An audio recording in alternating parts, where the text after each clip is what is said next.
I've got to ask you about your pooping in space story that you told in the book, because it's just like, I don't think any of us really think about that, but it turns out it's a whole ordeal, and also that the forces on your body are such that you don't need to go as often, but when you do, it's time. You really got to go a lot.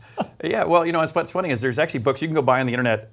There's a book called, you know, How to Go to the Bathroom in Space, and other stories. And the story that almost every astronaut tells about going to space is they tell the story of the way you were trained to go to the bathroom in space. No one, other than myself, to my knowledge, tells the actual story of how troubling it is to go to the bathroom in space. You know, the simple version of it, first with the training version, and if you read How to Go to the Bathroom in Space book, this is what it will say. You know, the toilet is sort of like a small telephone booth. It has a receptacle for solid waste. It has a receptacle for liquid waste. A bunch of switches and knobs that I'll ignore for now, but it's actually fairly complicated to turn it on and off for reasons of zero gravity. But basically, it's a funnel you pee into for liquid waste, Sure. which works fine, and that's easy. But the solid waste receptacle is the problem. And it's basically a beer keg bolted to the floor with a shoebox size toilet seat with a lid and a receptacle about the size of your water bottle that fits down inside of it, with a plastic bag with a rubber band that holds it at the top. The plastic bag goes down into the shoebox and has perforations in the bottom, and the same vacuum hose you could have peed into is attached to the bottom of it.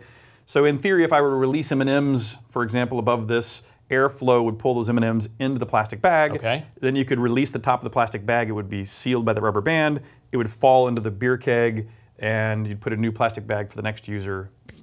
That's how you go to the bathroom in space. Okay. So that's the official way.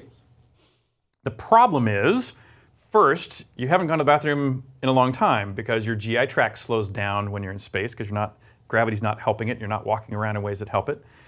So when you finally do need to go, you've got 5 or 6 days of backup. Yeah, you're backed up. And when you begin to use, situate over this plastic bag, a column of, I like to use toothpaste as the metaphor. You imagine toothpaste squeezing out of a tube. Yeah, it's easy to picture. But if you think on Earth, if I were to squeeze toothpaste out of a tube over my sink, gravity would bend it down toward the sink, and eventually, after 10 grams or so was out, gravity would pull that off, break it off, and fall in. But if you do that in zero gravity, it'll just stay there, right? And so, without gravity, if I try to move the toothpaste tube away from the toothpaste comes with it. And so when you sit over this container and you begin to go to the bathroom, you quickly create a column to the bottom of the bag. And if you try to continue, it just sort of spreads out on your backside. And you're going like, that's not comfortable, and it's probably going to make a mess, so what do I do? And everybody sort of figures out the next move, which is kind of give a bounce, because that tends to break things, like shaking the toothpaste off the tube. But now you have an obstruction in the bag. Oh, no. And so you start again, but now you have the same problem happening, but even sooner, half as long. And you're going, well, now what do you do? And the only other things other than you in this room are baby wipes, which is your equivalent of toilet paper, yeah. Rubber gloves in case you needed it, and the more of those plastic bags for installing for the next user. And you realize that you could clean up, discard that bag, and do this process over and over again, but that would take dozens of bags and use up the supply on the space station. And so instead, everybody figures it out. You put on the rubber glove, get out some wet wipes, and you sort of manually manipulate things out of the way to continue, and then you kind of repeat this process. And it takes you like 45 minutes. And so by the time I got out, I'm sweating. It's a whole production. I've used all the stuff, and the other crewmember's like, I guess you figured it out.